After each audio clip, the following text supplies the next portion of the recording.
Hey, it's Mike with USCCA, and I want to go over some range gear essentials, all the stuff in my bag that I bring to the range. These are my actual working bags. I want to show you guys some of the things that are nice to haves, as well as the absolute essentials that you have to bring to every single range. You don't have to have as much gear, but I like to bring extra because I'm on the range probably 3 to 5 days a week. But you can pick and choose some of the things that are nice to have for you and make your life a little bit easier when you're out training. So first, let's go over what is absolutely essential every time you go to the range, whether it's indoor, outdoor, whether you're shooting, a shotgun, a pistol, a rifle. Like, what are the things that you always have to have? Eye pro and ear pro. Those are the things you always have to have. So because I'm training people, I bring extra eye pro, I bring extra ear pro. Always people need ear pro, and a lot of times people need eye pro, but you tend to see people with sunglasses often. So that's been something that's a little bit less for me. So I carry a lot of extra ear pro and maybe 1 to 2 pairs of eye pro. Also with holsters, depending on what gun you're shooting, are you gonna wear a battle belt, or are you gonna wear inside the waistband? Which caliber are you gonna bring? Does it have a flashlight? So I've got a whole bunch of different holsters in here, just in case I use one gun like a Glock, or I use a SIG, or I wanna go external using my staccato on the battle belt. And then the type of ammo that you're gonna be bringing to the range. These bags do carry firearms on them. I carry ammo separately, but making sure that you keep stores of training ammo, as opposed to some people show up oftentimes with their self-defense, home defense ammunition, and that's just so expensive and a complete waste of money for your training. And then one of the more overlooked items to bring to the range with you, no matter who you are or what your training capability is a med kit. Medical kits and tourniquets, it all kind of comes in the same package. That's something you absolutely want to bring every time you go to the range, because you never know, that accident could happen to you. And if nobody's there to help you, that's definitely gonna be something that you want. So diving into the bags, first, this is my personal gear bag, call it the instructor bag. And this is our training bag, we'll call this the rental bag. The rental bag is gonna have your absolute essentials, because I'm not trying to give people all the bells and whistles that I would necessarily have for myself. I'm just trying to get out the bare minimum that people will need for training. So this is the must-haves. This bag is an Eberl stock bag. What I love about these Eberl stock bags, we're not sponsored by them. They are designed for the range. These are actual range bags, and they're not kind of your cookie cutter, oh, they look really nice in my house, in my closet, and they don't take a beating and get dirty. These have never been cleaned, and they're rugged as heck. So I really like these bags. So in this bag, we have the essentials like ear pro. So we've got a number of ear pro. I typically, tend to train people at 5 people or less when it's a private training. So we have about 5 of these, and they fit completely in all these little nooks and crannies.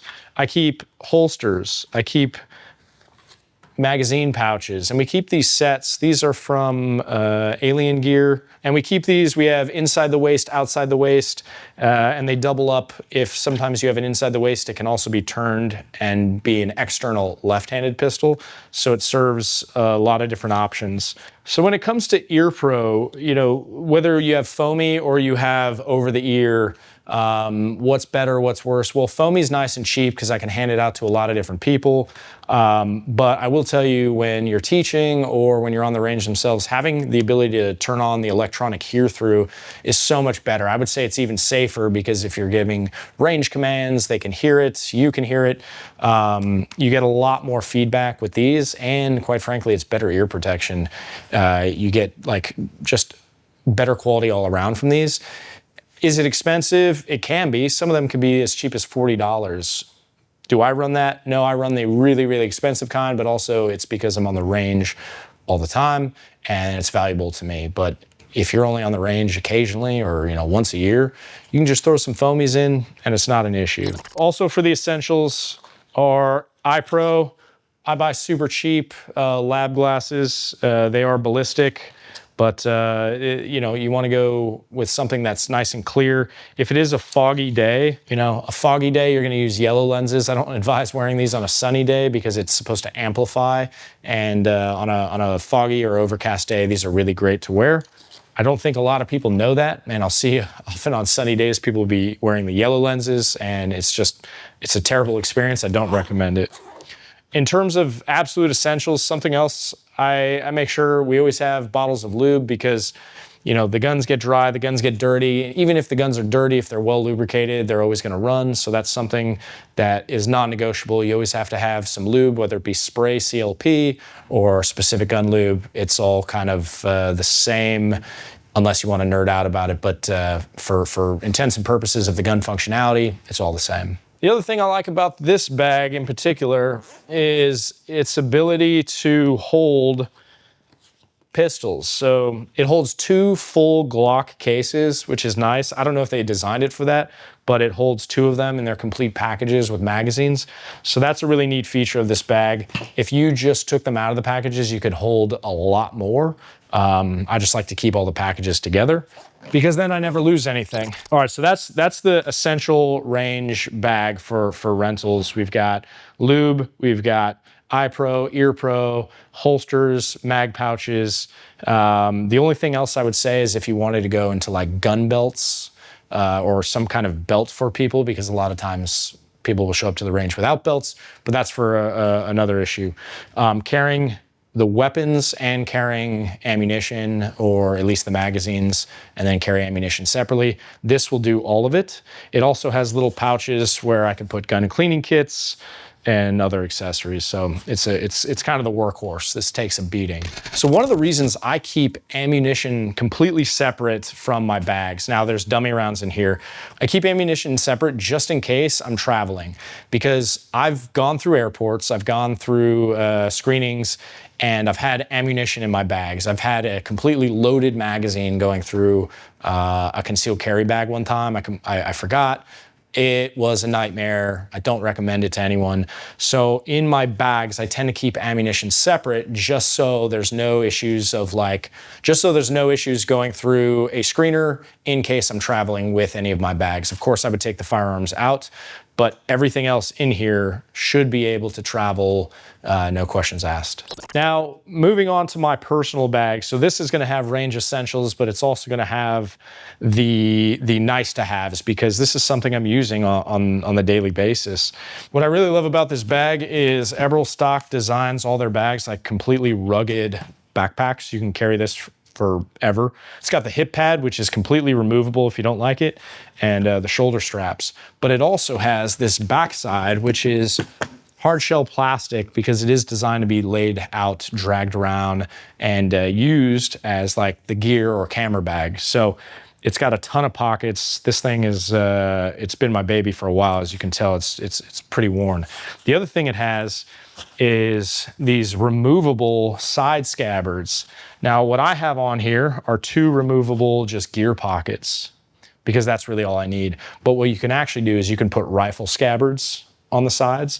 So if you were running 3-gun, or if you were just going to the range with a shotgun or another rifle, you can put those mounted on the side and have all of your kit in one backpack, which is really nice to have. Now, if you're like me, you have way more gear than one bag could fit, so you're probably gonna show up to the range with a bunch of bags anyway, but it is nice to have for the minimalists or the people at home who have 1 or 2 guns. It's a great option. Not selling this bag, but I'm telling you, I use it every day would be a little bit of a stretch. I'd say every other day I'm using this bag.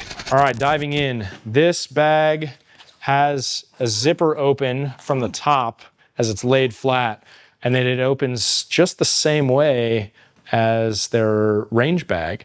It's got camera gear pockets. Essentially, when you open a camera bag, there are these pockets for lenses, and they've taken that same design so you can organize and compartmentalize very easily.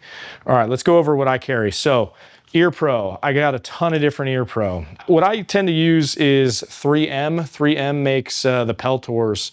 This is the best Ear Pro, hands down. You could give me all kinds of arguments online. I'd love to hear from, I'd love to hear from the comment section what you guys use, and please tell me you use something better, because I'll just shut you down right there.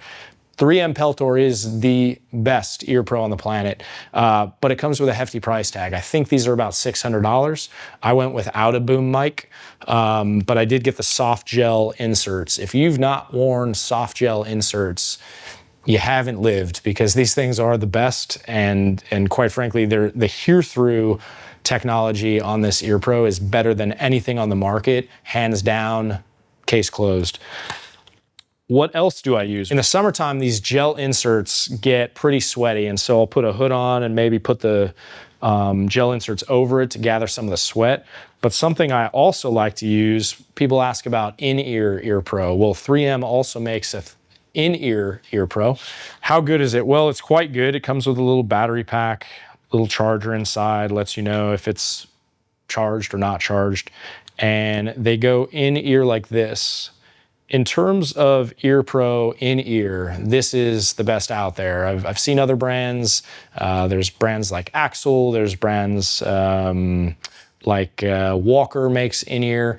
I've used all of them, and they have their pros and cons, but there's nothing quite like the 3M hear-through technology. So this goes in your ear, and you don't hear your voice talking as much. It's very reliable. I've had 2 sets over the last 15 years, maybe 3 sets over the last 15 years. And are they expensive? Yeah, they're really expensive. And that's most people's argument is, well, it's $600. But if you're spending once a week on a range, if you're spending most days on a range, if you're in a place where you're using these a lot, it's not that big a deal. Your cell phone is $1,500 most likely, or $1,000. So you want to argue about Ear Pro. Well, if you're using it a lot, these things are going to save your ears, and they're going to give you the best experience. I recommend spending the money on it. Hey, I'm pausing the video right now to let you know about a free giveaway that USCCA has going on right now. Check out the link below for all the details, and let's get back to the video. Alternatively, if you want to go with Ear Pro that's cheap, but also very reliable, this company is called Decibels. Once again, not sponsored by them, but they make moldable, you heat them up and it goes in your ear, and it actually will cover the bigger portion of your eardrum. So whereas the foamies just kind of squish in there, they're very cheap, they're nice to get the job done. These ones will actually form fit, and then they'll stay in your ear a lot better. They're really nice if you're doing things like the tactical games, or you're doing things where you're carrying gear and it's hitting your ears, or some people complain about the rifle buttstock hitting their Ear Pro. That's actually a technique that they're doing incorrectly, but for some people that is a problem, and these will be the solution for that problem. The downside, you don't have hear-through. So range commands, people talking to you, you're not going to hear it very well, so something you want to consider. If there are any Ear Pro companies out there that are like, hey, ours is better than 3M, or we make a better product, send it to us. We'd love to use it. The brands I've tried, I do not like better than 3M, but anyone out there who's like, hey, we actually make a better product, or you at home, you know about this, let us know in the comment section, and we'll check that out. Okay, what else do I have? Let's go over iPro, because that's another range essential. As you can see from my 3 packs, I tend to go with one brand of iPro. So bear with me on this. Gator's iPro is something that I've used since I was in the teams, and I've been using to this day, and it is because it is, a superior product. It's a bit expensive. Once again, how often do you use it? The money worth it to you? If it is, buy it. For me, I like that they have metal frames, they have the ballistic shields, and now the product that I'm using the most are these blast shields. So you probably see a lot of videos where I'm using these blast shields, big wraparound on the face, thin frame. What I like about the thin frame is when I'm wearing Ear Pro, it's not pressing on the side of my head, giving me that headache. If you've ever spent time under helmet or under Ear Pro for a long period of time, you know that feeling that I'm telling you. The other feature that's really cool about these is they have a completely replaceable lens. So what I have is my day-to-day use is clear. And then sometimes if I'm working out and it's super bright and sunny, I'll go with the shielded lenses, and they make other ones as well. But this blast shield product is absolutely my favorite at the moment. But iPro, I just want to make sure that I have wraparound iPro and something that blocks the top of the sun, because the 2 things I've seen that are unsafe with iPro are exposed open sides, so brass will hit them and sometimes get caught and burn their eyes. And then the other one is brass will fly up, land, and sit right here in the top of the sunglasses because they're a little bit wider, and then it'll burn on the eyelid here. Not good, not life-threatening injuries, but definitely not something that you want. These things prevent all of that. So there are cheaper alternatives out there, and I know a lot of companies make great products, so check them out, but recommend these. Moving on to holsters. What kind of holsters do I use? Well, there are a lot of different holsters out there, but before we just say the holster brands, let's talk about the mounting system. So there are a few different companies out there that make mounting systems. The Safariland QLS system, and there's another 3-letter abbreviation that they use for their systems, but long story short, they make a male and a female adapter.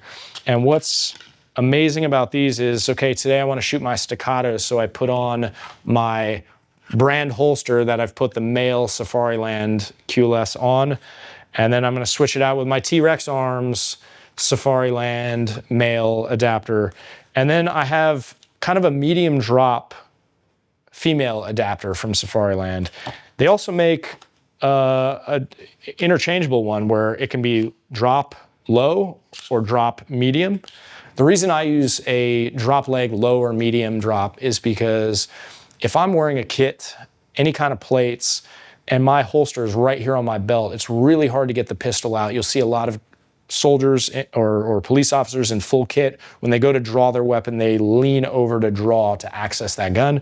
But if you have a low or a medium drop, you can usually grab the gun without having to lean or move and adjust your body position. Not the end of the world, but it is something that helps out. There's another company, True North, makes a drop leg. It's about this long, and you can adjust where you mount it. That's another good product I've heard of. I just don't happen to use it because I bought a whole bunch of these. Now I'm kind of locked into the system. So on the holsters, the one I use for my staccato is a JM custom holster. The reason I bought this is because I've been a big fan of T-Rex Arms holsters for a long time. One thing that they have is this ridge that comes down like this. And I've noticed for my speed draws, like on the range, trying to draw as quickly as possible, coming straight up to grab the handle of the gun, this was getting in the way of that. I would have to come up and then in to grab it. And even though we're talking tenths of a second, not a huge deal in general, when you are trying to go for the fastest times, it was getting in the way. So even though I still use this as my main outside the waistband carry, I went to a JM custom because it's completely flat, kind of shaved off right here, and gives full access to the handle. So no better, no worse, just different, something I chose for my staccato. But for my Glocks and 1911 and pretty much everything else, I run different T-Rex Arms holsters. So this one has a Glock Light, this one is for 1911, and then I have a few more in here that I like to carry. The reason I like these as opposed to other brands is because I've used a few different brands and they're all Kydex, they're all very similar, but a lot of companies cheap out on the Kydex and they go very thin and it's flimsy and it moves a lot. These ones are really, really hard. I've landed on them, you know, point blank on dirt, on rocks. They don't even scratch. They hold up really well. And you have a lot of optionality which guns to buy them from. They make a ton of different weapon options, so something I recommend.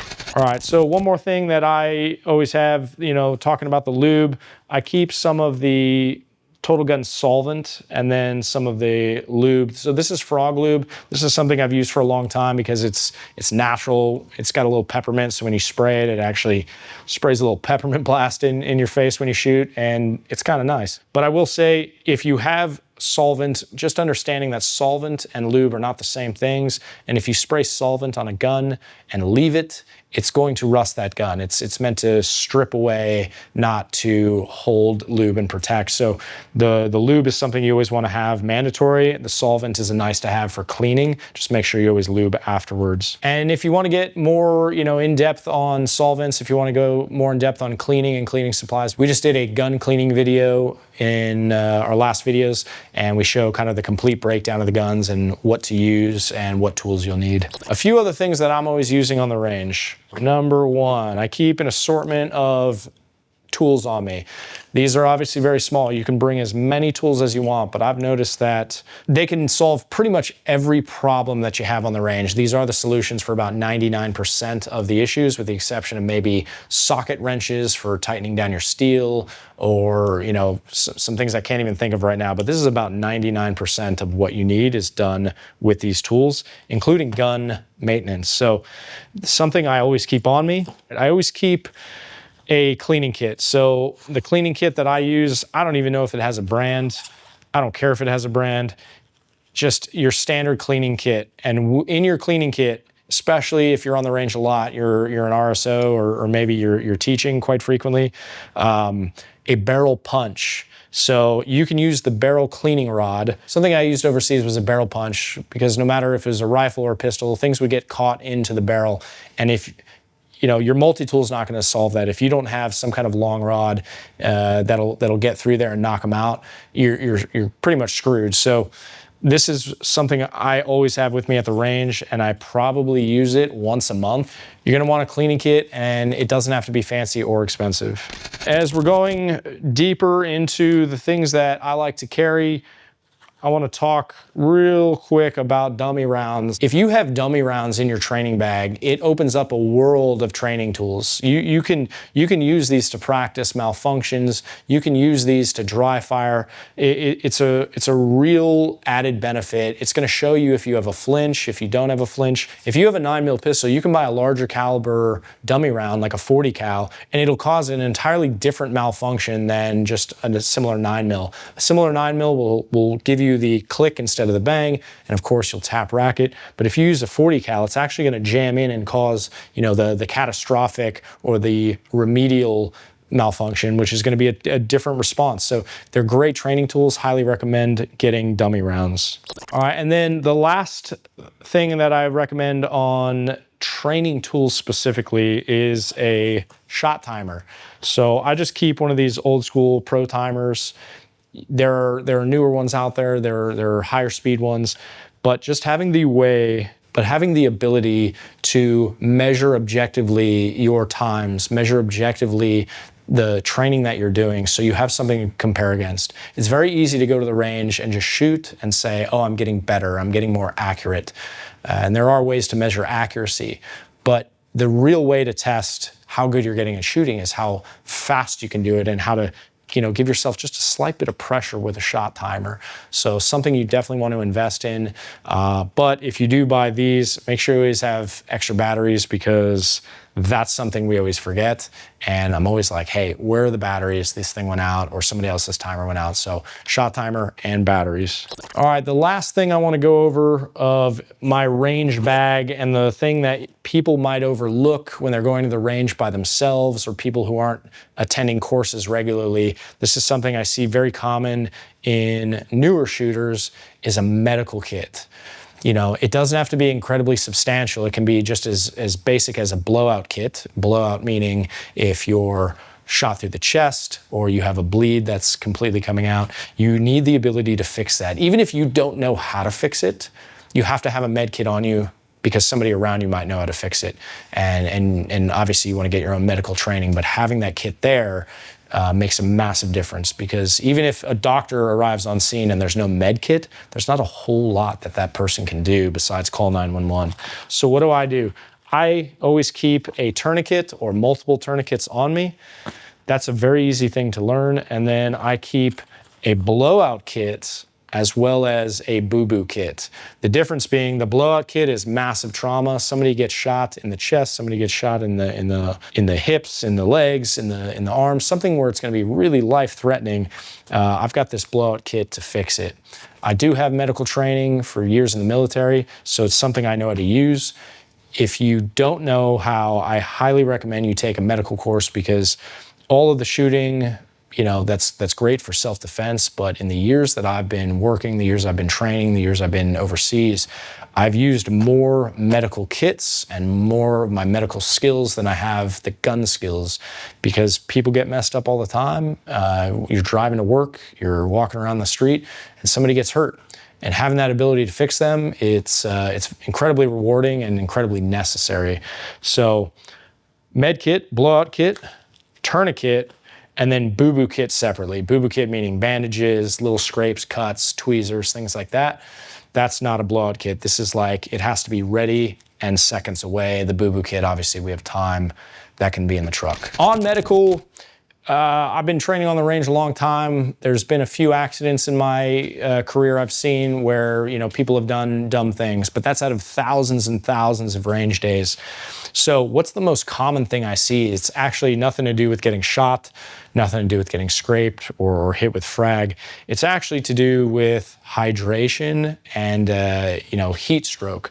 So two things that you always want to have on you, especially if you're shooting at an outdoor range: sunscreen and electrolytes. Anytime people train with us for, you know, more than a few hours, we're always pushing electrolytes and always pushing, you know, drinking as much water as possible. A lot of people show up and they haven't been hydrating the day before, and then they come into the training and they're already dehydrated by the time they show up. And then, you know, sunscreen. If you don't like wearing sunscreen, something you can also use are those hooded t-shirts you see a lot of us wearing. That's something I'm always training in, because no amount of sunscreen seems to stop 10 hours in the blazing heat. But you always want to have sunscreen or some way to shade yourself with those hooded shirts.